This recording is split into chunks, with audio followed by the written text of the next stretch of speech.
প্রিয় বন্ধুরা সকলকে নমস্কার আর সুপ্রভাত। আমি অরিন্দমাদিত্য চলে এসেছি একটা নতুন ব্লগ নিয়ে। আপনারা আমার পেছনে দেখতে পাচ্ছেন, যদিও মিরর ইমেজ তা দেখতে পাচ্ছেন, আমি এখন আছি জালেশ্বর মহাদেব ধামের সামনে, যেটা মধ্যপ্রদেশের অমরকন্টক থেকে প্রায় 10 কিলোমিটার দূরে অবস্থিত। এটা নিয়ে আমি আগে ভিডিও বানিয়েছি। আপনারা যারা এই জায়গাটা, এই স্থান সম্পর্কে জানতে চান, তারা আমার আগের ভিডিওটা দেখতে পারেন। এখানে আগেরবার যখন এসেছিলাম তখন আমি এর সাথে সাথে অমরেশ্বর মহাদেব দেখিয়েছিলাম পরপর দুটো ভিডিও। তো সেই অমরেশ্বর মহাদেবের ওখানে আমি একটা ক্লু ছেড়েছিলাম যে এখানে নাকি ত্রিনয়ন দর্শন করা যায়। আপনারা জানেন, আগের ভিডিও যারা দেখেছেন তারা জানেন যে এই জালেশ্বর মহাদেব হচ্ছে স্বয়ম্ভু শিবলিঙ্গ। তো এখানে আরও দুটো মানে স্বয়ম্ভু শিবলিঙ্গ আছে। তো সেই স্বয়ম্ভু শিবলিঙ্গ আজকে আমরা দেখতে যাব। কোটেশ্বর মহাদেব, যেটা ঘন জঙ্গলের ভিতরে অবস্থিত, আর লোধেশ্বর মহাদেব। তো এই দুটো আমরা দেখব। আর আপনারা যখন আসবেন, এই মন্দিরটা আমি আগেরবার যখন ভিডিও করেছিলাম এটা বন্ধ ছিল। এই পেছনে একটা মন্দির দেখতে পাচ্ছেন, এইটা হচ্ছে অন্নপূর্ণা মন্দির। আগেরবার বন্ধ ছিল, তো আমি আর এবার দেখাচ্ছি না। এটা আপনারা যখন এখানে আসবেন নিজেরাই দেখবেন। তো চলি, আজকে আর কথা না বাড়িয়ে আমরা ভিডিও শুরু করছি। আমরা আজকে যাব কোটেশ্বর মহাদেব আর লোধেশ্বর মহাদেব। রাস্তাটা অসাধারণ জঙ্গলের মধ্যে দিয়ে। তো আমি সবাইকে রিকোয়েস্ট করব যে ভিডিওটা শেষ অবধি দেখুন, একটা অন্যরকম সুন্দর অনুভূতি হবে। আর এই ভিডিওতে যেটা স্পেশাল থাকবে, আমি এই ভিডিওতে একজন সাধু বাবাকে সাথে নিয়ে এসেছি। মানে তিনি, আমি তার গাইড হিসাবে, তিনি এখানে প্রথম এসেছেন হরিয়ানা থেকে। তো তার গাইড হিসাবে আমি তার সাথে আছি। তাকে এই স্বয়ম্ভু শিবলিঙ্গের দর্শন করানোর সৌভাগ্য আমার সুযোগ হয়েছে। জালেশ্বর মহাদেব থেকে মাত্র 100 মিটার এগিয়ে এলেই এই বিশাল বড় ছত্তিশগড় রাজ্যের যে সীমা, এই বোর্ডটা দেখা যায়। তো এই বোর্ডের পাশ দিয়ে একটা রাস্তা দেখছেন এই জঙ্গলের মধ্যে দিয়ে চলে যাচ্ছে। তো এই রাস্তা দিয়েই কিন্তু কোটেশ্বর মহাদেব যেতে হয়। বহু প্রাচীন শিবলিঙ্গ, স্বয়ম্ভু শিবলিঙ্গ, যে শিবলিঙ্গের উল্লেখ, এই 3টে শিবলিঙ্গের উল্লেখ নাকি 4টে যুগেই আছে। সবাইকে রিকোয়েস্ট করব, আপনারা এখানে স্থানীয় কোনো গাইড নিয়ে নেবেন। বিশেষ করে যারা একদম জঙ্গল সম্পর্কে বা জঙ্গলের রাস্তা সম্পর্কে আইডিয়া নেই, তারা গাইড নিয়ে নেবেন। আর এমনি খুব সোজা রাস্তা, আমার ভিডিওটা ভালো করে ফলো করলেও হয়তো আপনারা, যদি জঙ্গল সম্পর্কে আইডিয়া থাকে তাহলে আপনারা চিনে যাবেন। এখানে একটা জিনিস আমি দেখাচ্ছি প্রসঙ্গত কথা বলতে বলতে। দেখুন, देखिए वहाँ पे पानी कैसे निकल रहा है ज़मीन से। দেখুন এই কুণ্ডটা, এমনকি এখানে বুড়বুড়ি উঠছে জল থেকে, মানে ভেতর থেকেও এখান থেকে জল উঠছে। এই দেখুন বুড়বুড়ি উঠছে। সবসময় এখানে মাটির তলা থেকে জল কিন্তু উঠছে। ওই দেখুন জল বেরোচ্ছে। তো প্রকৃতির কি অদ্ভুত খেলা এখানে চলছে। তো যাই হোক, আমরা এটার সাইড দিয়ে বেরিয়ে যাব। রাস্তাটা দেখুন বন্ধুরা, এই হচ্ছে রাস্তা।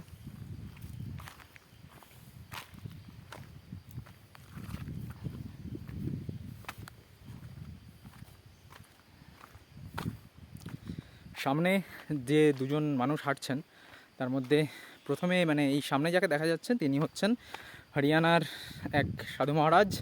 আর তার সামনে যাচ্ছে আমাদের পশ্চিমবঙ্গের চাকদা থেকে এক বন্ধু, এক ভাই, যে এখানে অমরকন্টক দর্শন করতে এসছে। তো এই দুজনকে আমি আজকের সফরের সঙ্গী হিসাবে পেয়েছি। আর মহারাজজি স্বাদ পাওয়াটা একটা সত্যি বড় ভালো ব্যাপার, কারণ ইনি এক বেশ ইন্টারেস্টিং মানুষ। সরাসরি আমি ইনার মুখ থেকেই ইনার পরিচয় আপনাদের সবাইকে দেব। ততক্ষণ আপনার রাস্তাটা উপভোগ করুন। 3জন মানুষ, যারা একে অপরকে কয়েকদিন আগেও চিনতাম না, তারা আজকে এক সফরে বেরিয়ে পড়েছি। তো এটাই হচ্ছে এই সমস্ত জায়গার মজা। যারা এই সমস্ত জায়গাতে ভ্রমণ করতে আসে, আমি এটা তীর্থ ভ্রমণ বলবো না, যারা এরকম ভ্রমণ করতে আসে তাদের কিন্তু এইরকম ইন্টারেস্টিং মানুষদের সঙ্গে পরিচয় হতে পারে। আমরা সাধারণত নর্মাল ট্যুরে দেখেছি বা নর্মাল ট্রিপে বা ভ্রমণে দেখেছি, সেখানে বিভিন্ন রকমের মানুষ আসে, তাদের মেন্টালিটিও বিভিন্ন রকম হয়। কারোর বিভিন্ন, যেমন ভালো মেন্টালিটি থাকে, কারোর ক্ষতিকারক মেন্টালিটি থাকে। কিন্তু এইখানে আমি একটা দেখেছি, যেখানে কষ্ট করে পৌঁছাতে হয় না, যেখানে মানুষটার কী বলবো, কমফোর্ট জোনের বাইরে বেরিয়ে এসে যেখানে মানুষ কোনো কিছুর দর্শন, কোনো কিছু উপলব্ধি করতে যায়, সেখানে কিন্তু মানুষ একমুখী হয়, মানে তারা একই চিন্তা নিয়ে চলে। সেই জন্য সেখানে শত্রু সংখ্যা অনেক কমে যায় বলে আমি মনে করি। আর কমফোর্ট জোনের বাইরে বেরিয়ে এই সমস্ত জায়গায় সবাই একা একা যেতে পারে না। এই জঙ্গলের মধ্যে এক স্বয়ম্ভু শিবলিঙ্গ, ব্যাপারটা কতটা ইন্টারেস্টিং, মানে যেখানে কেউ ডিস্টার্ব করার নেই। আপনারা যদি এখানে আসেন, এখানে আসলে বুঝতে পারবেন যে আপনি শুধু একা, আর মহাদেব, আর কেউ নেই। এখানে আপনি আরামসে বসে যতক্ষণ ইচ্ছা ধ্যানমগ্ন হতে পারেন, চুপচাপ বসে থাকতে পারেন, নিজের ইচ্ছা মতো সময় কাটাতে পারেন। এখানে আপনাকে কেউ বলবে না যে এই চলো এবার দর্শনের সময় শেষ, তাড়াতাড়ি যাও তাড়াতাড়ি যাও। এখানে আপনি মহাদেবকে মন ভরে যতক্ষণ ইচ্ছা দর্শন করতে পারেন। আর আপনারা এখানে জঙ্গলটা দেখতে পাচ্ছেন, এটা হচ্ছে শালবনের জঙ্গল। একদিকে শালবনের জঙ্গল আর এদিকে একটা বড় জলাশয়, যেটা দেখুন এখানে বিশাল বড় একটা জলাশয় আছে। এখানে প্রচুর পাখিও আসে এবং কি সুন্দর শান্তি, কত দেখুন একবার চারিদিকে।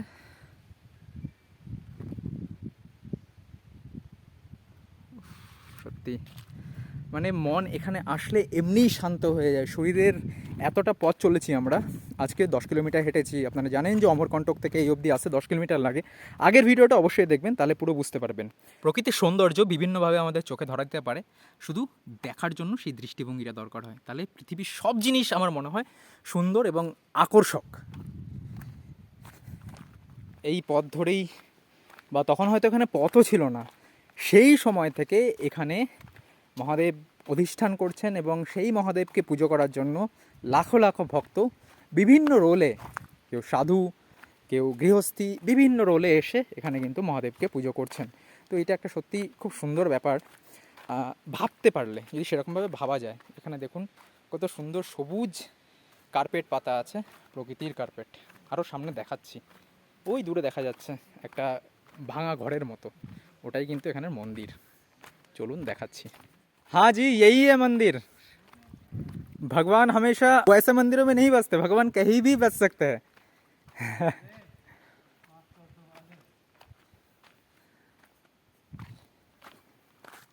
বন্ধুরা আমরা পৌঁছে গেছি কোটেশ্বর মহাদেব।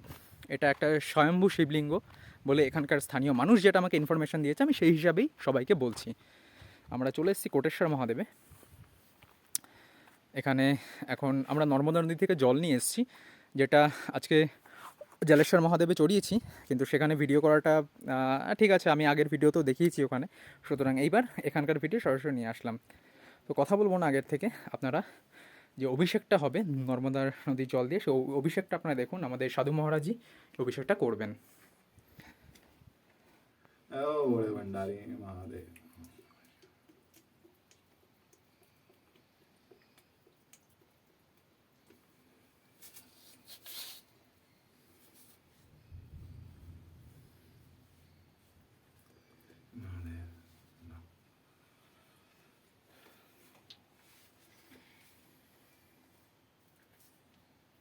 নর্মদা নদী থেকে জল এনে আমরা এখানে মহাদেবের মাথায় জল ঢাললাম, দেখলেন আপনারা। তো একবার আমি এইবার ভালো করে এই স্বয়ম্ভু শিবলিঙ্গের সঙ্গে পরিচয় করাচ্ছি। এটা কোটেশ্বর মহাদেব। এখানে জালেশ্বর মহাদেব, কোটেশ্বর মহাদেব আর লোধেশ্বর মহাদেব, তিনটে মহাদেবের শিবলিঙ্গ, তিনটে স্বয়ম্ভু, যেটা আমি এখান থেকে জানতে পেরেছি, বারবার বলছি। আপনারা দেখুন ভালো করে, এর পেছনে মূর্তি রয়েছে তিনটে, খুব সুন্দর এখানে মূর্তি রাখা রয়েছে। এগুলো হয়তো পরে ইন্ট্রোডিউস করা হয়েছে, খুব সুন্দর। এখানে গণেশ ভগবান, মাঝখানে মাতা, আর ওপাশে ব্রহ্মাজি সম্ভবত। আর এই মন্দিরটাও দেখুন। এখানকার একটা ইন্টারেস্টিং স্টোরি আমি এটা জানতে পারলাম যে এই মহাদেবের এখানে নাকি কখনো ছাদ লাগানো যায় না, মানে যতবার এখানে ছাদ লাগিয়েছে, এই যে দেখছেন এটা খোলা, যতবার এখানে ছাদ লাগানো হয়েছে এখানে কিন্তু এই ছাদ কোনো না কোনো কারণে ভেঙে গেছে বা কোনো কারণে ক্ষতি হয়ে গেছে, ইনি সবসময় খোলা থাকতে চায়, এটা এখানকার লোকের বিশ্বাস। তো এই হচ্ছে মহাদেবের স্বরূপ, যেটা আপনারা দেখলেন। এইবার আমরা বাইরে গিয়ে বসবো। আমি সবাইকে এটাই বলবো যে আপনারা এখানে আসুন, এখানে দর্শন করুন, আপনাদের সত্যি খুব ভালো লাগবে, একটা অন্যরকম অভিজ্ঞতা হবে। আর কিছুক্ষণ এখানে দর্শন করার পরে কিছুক্ষণ অবশ্যই, এটা আমার পার্সোনাল রেকমেন্ডেশন, কিছুক্ষণ এখানে আপনারা অবশ্যই বসে সময় কাটাবেন। हम किसी भी कर्म चक्र को रोक नहीं सकते, बाधित नहीं कर सकते, सिर्फ उस पर संयम के कोड़े लगा सकते हैं। और संयम के कोड़े तभी लगेंगे जब शक्ति का स्वरूप हमारे हृदय में होगा। नारी का सम्मान और साधु संत को प्रणाम। बाकी बूढ़ा मरो चाहे जवान, हत्या सेती काम। एक दिन का भी मरता है तो 20 दिन का भी मरता है, उसको कोई फर्क नहीं पड़ता है कि कौन मर रहा है कौन जिंदा है। सिर्फ फर्क पड़ता है कि सामने वाला अपने धर्म पे है या नहीं है, बस अपना धर्म निभाओ, यही सबसे बड़ा भजन है, समझा ना। बिल्कुल। इससे बड़ा कोई भजन नहीं है। अगर हमारे अंदर ऐसे थॉट हैं, गलत थॉट हैं, और हम भजन कर रहे हैं, भंडारे कर रहे हैं, मंदिर में जा रहे हैं, तो क्या फायदा है? तो बेकार है। अगर शक्ति को तुम्हें रियल में पाना है तो एक बार उसका सम्मान करके देख, शक्ति की तो अपने आप ही कृपा हो जाएगी। उसके लिए कोई साधना या पेड़ पे उल्टा लटकना, कुएं में लटकना कुछ नहीं है। हाँ, बिल्कुल। ठीक है ना, ये सब पाखंड है। जब तू अपना धर्म ही नहीं निभा सकता तो इसलिए करने से फायदा क्या है? फायदा क्या है? बाप बाप कहता है, अगर बाप को पहचानता ही नहीं है तो फिर फायदा क्या बाप बाप करने से? हैं? তো বন্ধুরা, এতক্ষণ আপনারা যার কথা শুনছিলেন একবার তার পরিচয় আমরা জেনে নেব। ইনি হরিয়ানা থেকে এসছেন, একজন সাধু বাবা। তো মহারাজ জি, একবার आप सबको अपना परिचय दे दे। परिचय तो तू मेरा दे रहा है बेटे। बिल्कुल कि काल है सदगुरु मेरा, शक्ति मेरी मात, और पंचभूत सहायक मेरे हृदय बसता राम, और चरणा शीश झुकाऊं जिनके महादेव वो नाम। मेरा तो छोटा सा परिचय है, पर मुझे विद्यार्थी ज़्यादा पसंद है। ठीक है ना, सीखने वाले और सिखाने वाले, कहीं ना कहीं दोनों ही विद्यार्थी होते हैं, क्योंकि गुरु तो सभी का होता है ना। बिल्कुल। तो इसलिए अब तू मुझे सिखा रहा है। तो मुझे कोई जानना चाहे तो विद्यार्थी के नाम से जानना चाहे, क्योंकि विद्यार्थी नाम एक बहुत ही छोटा है, बहुत ही सरल है, उसमें अभिमान नहीं होता है कोई जी। और कहते हैं कि साधु का नाम नहीं होता, साधु अगर नाम हो गया तो अभिमान हो गया। मानव आखिर है क्या? सिर्फ एक इच्छा। हार और जीत मानव की पहचान बनाती है। अगर साधु भी अगर इस मार्ग पे चला तो उसकी पहचान हो जाएगी, और पहचान होगी तो अभिमान होगा। नाम कमाओ, कौन? गृहस्थी। उसके लिए आवश्यक है नाम कमाना, कि कलयुग केवल नाम आधारा, ताकि उनकी बच्चों की, उनके बच्चों के बच्चों की एक ऐसा अच्छा कार्य करे ताकि उनकी पहचान बढ़े। और साधु का तो बेटे कोई नाम ही नहीं होता मेरे हिसाब से, क्योंकि साधु हो से रूप हरि का। साधु तो भगवान का रूप दिया गया, और भगवान का तो कोई नाम ही नहीं होता जी। ठीक है ना जी। ये तो हमारी धारणाएं हैं कि हम उसको अनेकों नाम से पुकार लेते हैं, पर लेकिन वो तो एक ही है ना। बिल्कुल है बिल्कुल। तो साधु को तो मेरे हिसाब से बांटना ही नहीं चाहिए, और साधु का तो कोई नाम ही नहीं होता। अगर नाम में मैं बट जाऊंगा तो मेरे दूसरा साधु भेदन हो जाएगा। नहीं, सब एक है।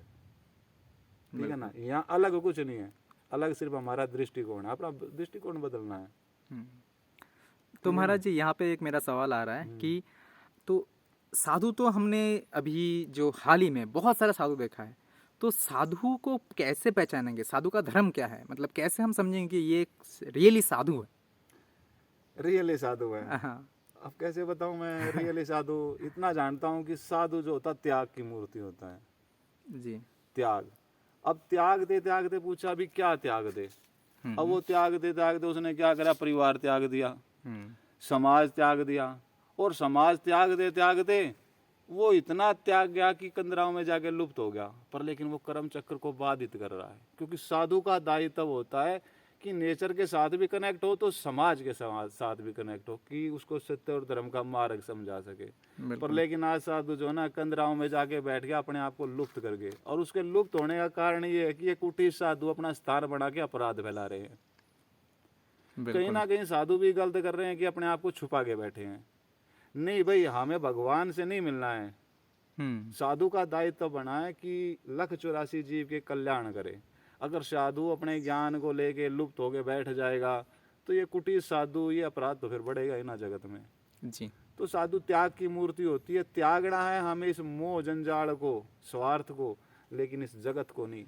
यहाँ स्वयं नारायण ने कहा है कि तू इस जगत का भाग है, स्वामी नहीं है। मालिक तो मैं ही हूँ, सिर्फ तू अपना दायित्व निभा। बिल्कुल। पर लेकिन जब साधु मालिक बन के बैठ जाता है ना, तो फिर वो अपराध कर बैठता है, और वो अपराध का तो फिर दंड तो मिलता ही रहता है। जी। क्योंकि साधु तो भाई रमता जोगी होता है कि सतकर्मा की भिक्षा दे मेरी कटा 84 माई। जी। ठीक है ना, साधु सतकर्म का खाने के लिए बना है। ठीक है ना कि वो अहंकार का, अभिमान का, स्वाभिमान का नहीं। कहते कि मान सम्मान नहीं दिया मुझे, ये नहीं दिया। अरे नहीं दिया तो सामने वाले नहीं दिया, तुझे क्यों पीड़ा हो रही है? साधु है तो पीड़ा ही नहीं होनी चाहिए। बिल्कुल और बिल्कुल। जो हैं हमारे भारतवर्ष में जो श्रेष्ठ साधु हैं, जिनको मैं कह सकता हूँ कि जिनकी आवश्यकता भी है इस समाज को, और वो कहीं अपने आप को छुपा के गलत कर रहे हैं मेरे हिसाब से। आपके हिसाब से बिल्कुल। ठीक है ना, वो इतना गलत कर रहे हैं कि वो ये नहीं जानते हैं कि उनके लुप्त होने के कारण समाज में अपराध बढ़ रहा है। ठीक है ना, और मेरा मानना ये है कि उनको वापसी आना चाहिए।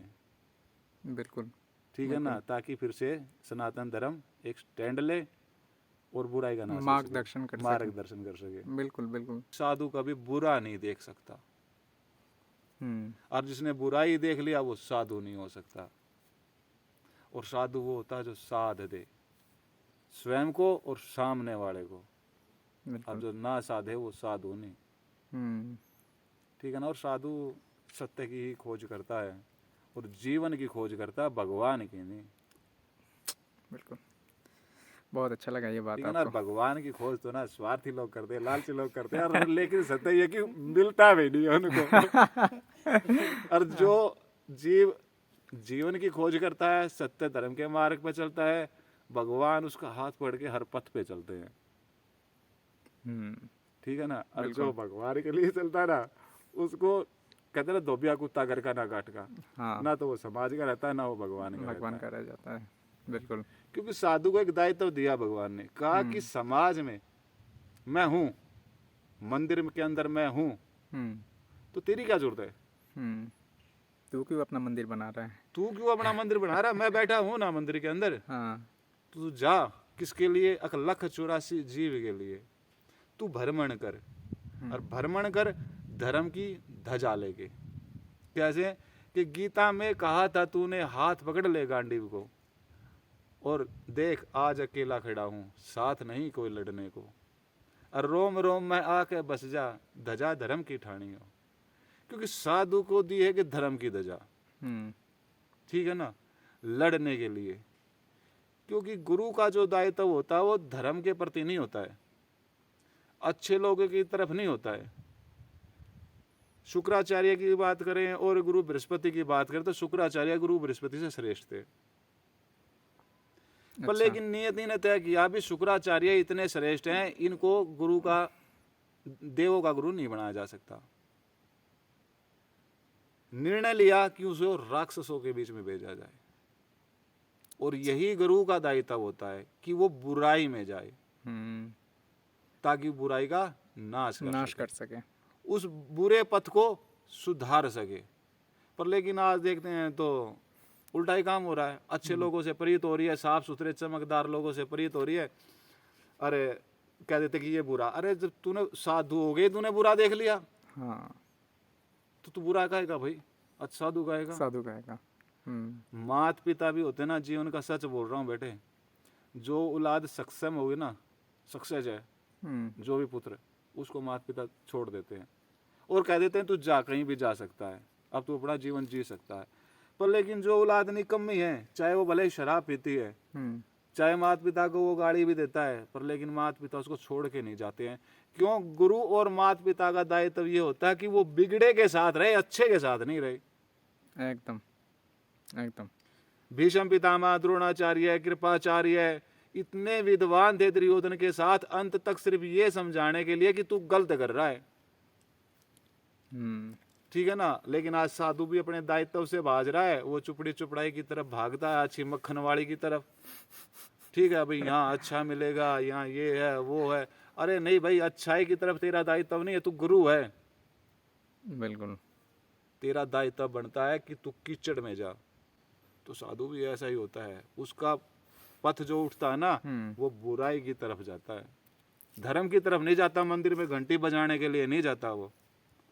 बिल्कुल, वो उसके पास जाएगा ताकि उसको उस मार्ग पे ले जा सके, बिल्कुल, उस बिगड़े को सुधार दे। साधु क्या, जो साध दे। अब उसको साथ दिया तो वो इंसान बन गया, इंसान बन गया तो वो मंदिर में चला गया, तो फिर साधु ने भी उसको छोड़ दिया।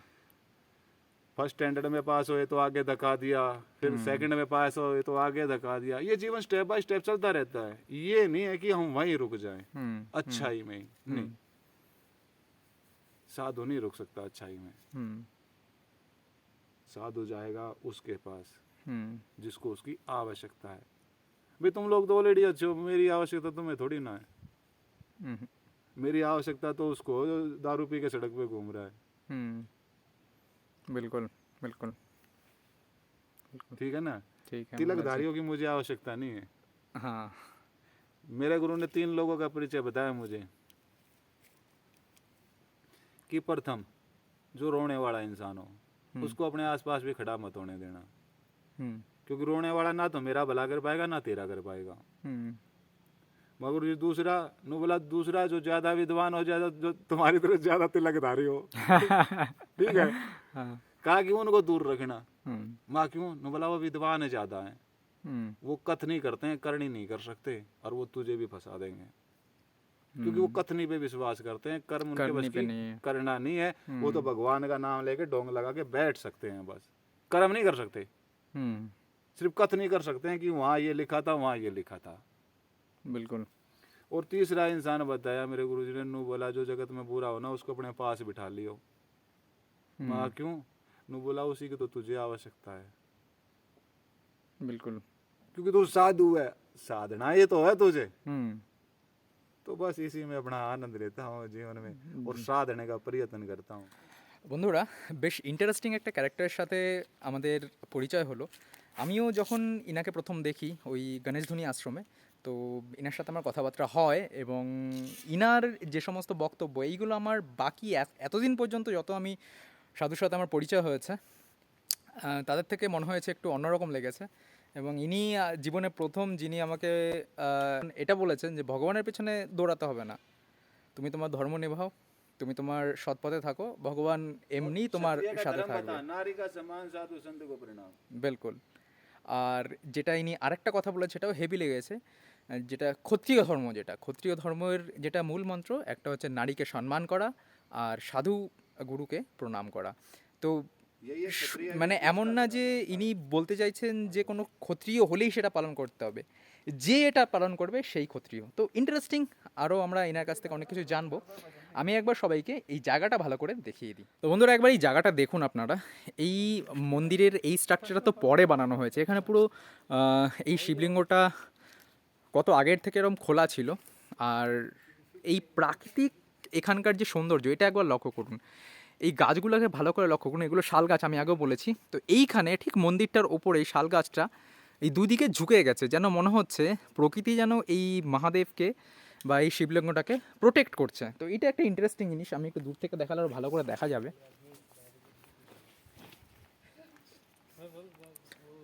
এই দেখুন গাছগুলো বেশ ইন্টারেস্টিং, দুপাশে কেমন ঝুঁকে এসছে, ভালো করে লক্ষ্য করুন। এইভাবেই এখানে কিন্তু এটা রয়েছে। আর এখানে খুব বেশি লোক আসে না, এখানে খুব বেশি লোক জানে না, খুব বেশি আসে না। তো সবাইকে রিকোয়েস্ট করব, আপনারা যখন জলেশ্বর মহাদেব দর্শন করতে আসবেন এই জায়গাটায় একবার হলেও আসবেন, তাহলে অনেক সৌন্দর্য, প্রাকৃতিক অনেক অনেক প্রাকৃতিক সৌন্দর্য এখানে উপভোগ করতে পারবেন। এই মন্দিরটার থেকে আমরা এগিয়ে যাব লোধেশ্বর মহাদেবের দিকে। প্রকৃতির এখানে যে সুন্দর রূপ, এবং কি সুন্দরভাবে প্রত্যেকটা জিনিস এখানে সাজানো রয়েছে, যেন কোনো অদৃশ্য শক্তি এইগুলোকে এসে সুন্দর করে মেনটেন করে যাচ্ছে। যাই হোক, আমরা এগিয়ে যাব লোধেশ্বর মহাদেবের দিকে।